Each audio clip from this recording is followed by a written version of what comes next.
What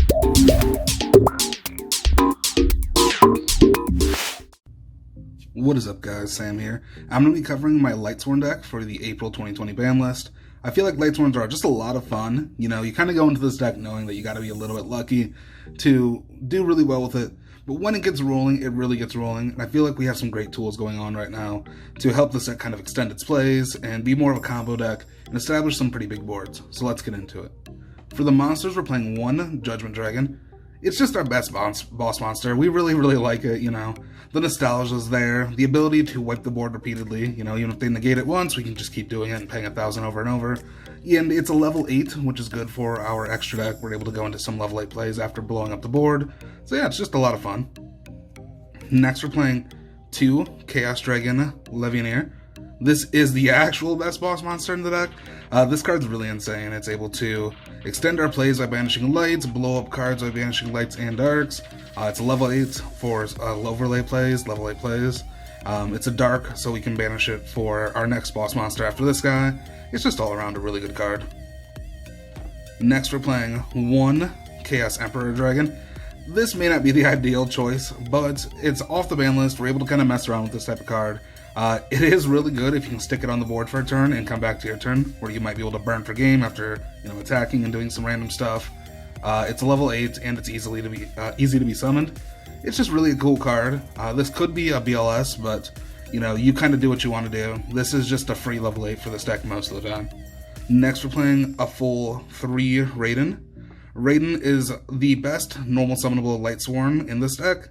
It enables a lot of plays. It's a tuner for Halki Vibrax. It's a level 4 for Minerva and level 4 Synchro, or level 8 Synchro plays. It's just all around really good. It's definitely one of your main targets for Charge of the Light Brigade. Next, we're playing 3 Wolf. The Wolf is the reason we play this deck. It's a free extender. It's a 2100 beater even, which is pretty great. It allows you to go into level 4 Xyz plays. It helps for level 4 Synchro plays, or level 8 Synchro plays. It's just all around really good. It's your best hit off of charge, or any of your abilities, to be honest. It's just really cool. It's also got a unique type for Curious, which is pretty great. Next, we're playing 2 Felice. I was playing 3, but it kind of ended up breaking a lot more than I liked it to. Felice is a tuner, which is good for Halki Vibrax. It can blow stuff up if we're going second. It has a 2000 defense, which is not irrelevant, and it's level 4. This card is just really great all around. I went back and forth with 2 or 3, but I feel like 2 is just a good number to have right now. For the 1-ofs, we're playing 1 Lumina. If we mill over our Raidens, we can kind of pop this out and enable some plays that way. It's decent for that reason. Definitely don't want more than 1 because it can get stuck in your hand and not really do anything. 1 Lila, it's a name. That's the main reason I'm running it. A little bit of nostalgia for this card, and it can pop back rows if you're going second. But the main thing is it's just another name for JD. 1 Garoth. This card is really great if you can get it into play with a Minerva or anything like that. It can just kind of draw you a lot of cards and extend some plays that way. Again, it's a different name, and it's level 4. All good things for this deck. And the last Lightsworn is Minerva. Minerva is just another card that does something when it gets sent to the grave. It's a tuner, which is good, and it can search out your JD if you need it to, so it's pretty cool. But really, the main reason is just running another card that does something when it hits the graveyard. For the non-Lightsworns, we're playing 3 Goblinberg.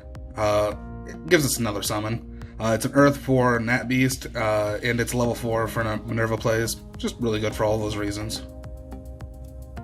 We're playing the Clown Engine, 3 Damage Jugglers. We're able to get these into the graveyard pretty quickly and set up our plays to get the Hat Trigger. It's just really good. You know, you can use the other abilities on here to block burn damage and stuff like that randomly. It does do a lot of cool things, but the main thing is getting the Hat Trigger to your hand. And then speaking of Hat Trigger, we're running 3 of him. It's an Earth, it's a free summon, it's level 4 for Nat Beast, it's level 4 for Minerva, it's level 4 for level 8 Synchros. It does everything this deck needs to, with being easily searchable. And then the 1 Trick Clown, just another clown to have. It's able to bounce itself back, it's level 4. All the reasons that the other ones are good, is the reason that we're playing this guy. Now here's a little bit of spicy tech. We're playing 3 Necro Guard now. The main reason we're playing it is a dark for a Chaos Dragon if we need it to. It's also a dark for the Chaos Emperor Dragon, and it's able to be looped with Sideframe Lord Omega. So if you can, activate this card during your opponent's next main phase, and then banish Omega as a quick effect to get a card out of their hand, this card will be able to get put back in your graveyard. And you can keep doing that over and over and over every turn to negate at least one extra attack per turn. It's really, really great for that. It is a brick. You might not really want 3 of these, you might not want any of these, but it's something I've enjoyed playing because people don't really know how to play around it, especially with some of the larger OTK style decks, so it's pretty cool for that. Next we're playing 1 Plague. Plague Spreader is great in this deck. It puts back the Wolves and Felice. It's a dark, it's level 2, so it enables some random synchro plays. It's just really cool for those reasons. That's pretty much it. It is a tuner for Halki Fibrax, so that's also really relevant for this deck. And then we're playing the 1 Jet as a target for Halki Fibrax, just the best card to target with him, and enable a lot of extra link plays and synchro plays. And then the 1 Recover, this is our replacement for Glow Bulb for the time being. Kind of mixed on whether I want to run this or the 3 Tenyi at Hara, but as of right now, Recover has been great.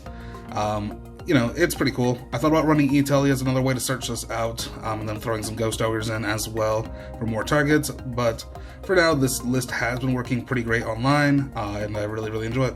So yeah, let's get into the spells. Alright, for the spells, we're running 3 Charge of the Light Brigade. Don't really need to explain this card too much. If you know what Lightsworns do, this card's insane. Sending the top 3 cards to your graveyard enables a lot of your plays, and you're able to search out a level 4 or lower, which more often than not is Raiden. Randomly will be Lumina. But yeah, typically this card is the best starter we have in the deck. And then we're playing the full 3 Recharge. This helps get rid of the bricks in Wolf and Fleece when they get drawn. It enables a ton of plays. It kind of allows you to just keep comboing off. A draw 2 is insane, milling 2 is insane. Even discarding the Lightsworn is really good for enabling plays later on. So yeah, this card is great. I definitely recommend running 3. 2 Pot of Avarice. This allows our plays to extend. I really think I might want to go bump this back up to 3. But it's just it can get kind of weird in the starting hand. Early on, it can really brick up your hand and slow stuff down, especially if you have to play through some disruption. So yeah, this card is, it's 50-50, but when it goes off, it really does some crazy plays. For the 1 of kind of power spells, 1 Rhoda, we have Raiden and, a decent amount of other warriors, Garroth, whatever, that we can search out with this. It's pretty good. I am playing the 1 Reincarnation. This allows us to get our JD or our Chaos Dragons back out of the grave pretty easily. It's kind of odd to run. I feel like it's good at 1, just to kind of play with. I've enjoyed it so far. 1 for 1, it gets Jet Synchron and Recover. That's pretty much all it's here for. Monster Reborn, we're a graveyard mill based deck. It's kind of, it's pretty good in this. Foolish, you can send Wolf, send Jet Synchron, send Recover, it's really good for that. And then 3 Called by the Grave, ignore the weird ugly common, I couldn't find my other Ultra. This is just because we extend a lot of plays, getting ashed and whatnot can be a pretty big problem, so just being able to fight back against that is really good for this deck. You can run whatever extra hand traps you really like. This deck definitely can go up from here. I believe this is exactly 50 cards right now. But as of right now, I'm just liking the 3 Called by the Graves. So that's it for the main deck. No traps. Let's get into the extra deck. Alright, so for the extra deck, we're running 2 Minerva. It's just the best extra deck monster we have. Part of the reasons we run this deck, it's just insane. Being able to mill 3, draw cards, when it dies, pop stuff. You just definitely like it. You could only run 1, because we do have a Pot of Avarice and whatnot, but I've liked having 2 as a way to reload on the following turns if you can't win either going first, or if you can't win going second, and they can stop your plays or whatever. So 2 Minerva. 1 Abyss Dweller. Graveyard decks are really good right now. This card's just a floodgate for that. Really good. No real other reason. It's a level 4, so it's easy for us to make it. 1 Dingirsu. We can pop out 2 level 8s pretty easily in this deck. So, making Dingirsu and just kind of a big untargetable threat, it's pretty great. Along with the Hope Harbinger. This card is just, really good for that as well. Being able to negate some spells. just another big beefy level 8. We have the space. This is something I've kind of went back and forth on cutting, but as of right now I do like the 1. For the synchros, we're running the Nat Beast. This is why we're playing the Recovers and the Clown Engine and the Goblinbergs, just all the Earths that we have. This is really good for that. It is it wins the game against a lot of decks just by itself, so definitely like running this, and we get the value off of milling too, which is really pretty cool. Wonder Magician, we run this because we run Halqifibrax. This could be Shooting Riser Dragon, which I do like quite a bit, but so far I've been liking the Wonder Magician a little bit more because this is just a little bit slower of a deck. It kind of does some different things, although you can use Riser Dragon to, extend some plays on your opponent's turn. Michael, the Arc Lightsworn. I'm running this because I like this card. That's pretty much it. This actually probably should be a FA Dawn Dragster, but this card can banish something on the field for 1,000 life points, and when it gets destroyed, it shuffles everything back, so even if your opponent can kind of blow up your board, you can kind of restart your plays again on the next turn if you don't die on their turn. So it's something pretty cool to run. Again, you can kind of try out some different things with it. Scarlet Red Dragon Archfiend, way to blow up the board. It's an easy level 8 to make. You can run pretty much any level 8 in this spot, but I preferred Scarlet. Psyframe Lord Omega, we run this because we can again loop it with the Necrogardenas to keep negating attacks, which can be a problem for a lot of decks to deal with, especially decks that kind of go all in on 1 or 2 large boss monsters. So definitely like the Omega. And Trish, we can make it pretty easily, and Trish gets rid of threats that we didn't have a way to get rid of. For the links, we're running Curious. You gotta run Curious. Sending a monster directly to the grave can send Jet, can send Recover, can send Felice, can send Wolf. It just does it all. It enables a ton of plays. It's your best. It's up there for your links. It's one of the best links that we have in the deck. Saryuja. It's just here because it extends plays. It's a big boss monster. It helps with OTK potential. That's pretty much it. It's pretty cool to have. The Halqifibrax. This is one of our best extenders for our first turn, and that's really all I gotta say. This card, you guys can see all the combos with it. I can do a combo tutorial for this deck, or you can just, you can see all the plays that people have with Halqifibrax. I do want to kind of mess with the O-Lion, Mecha Phantom Beast engine, and then when Link Cross comes out, Link Cross will probably be replacing either the second Minerva or the Scarlet Red Dragon Archfiend, but as of right now, Halqifibrax is good enough by itself. And Boral Sword, it's our second level 4, or rank 4, or Link 4, excuse me, something 4. It's just easy OTK potential. That's pretty much the only reason we run it. It's one of the best boss monsters that we can have in our extra deck. So yeah, that's pretty much it for the deck.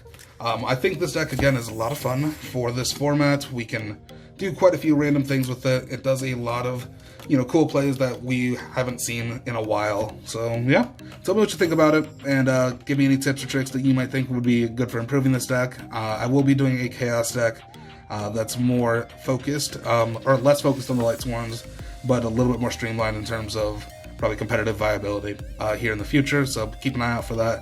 But yeah, thanks for watching.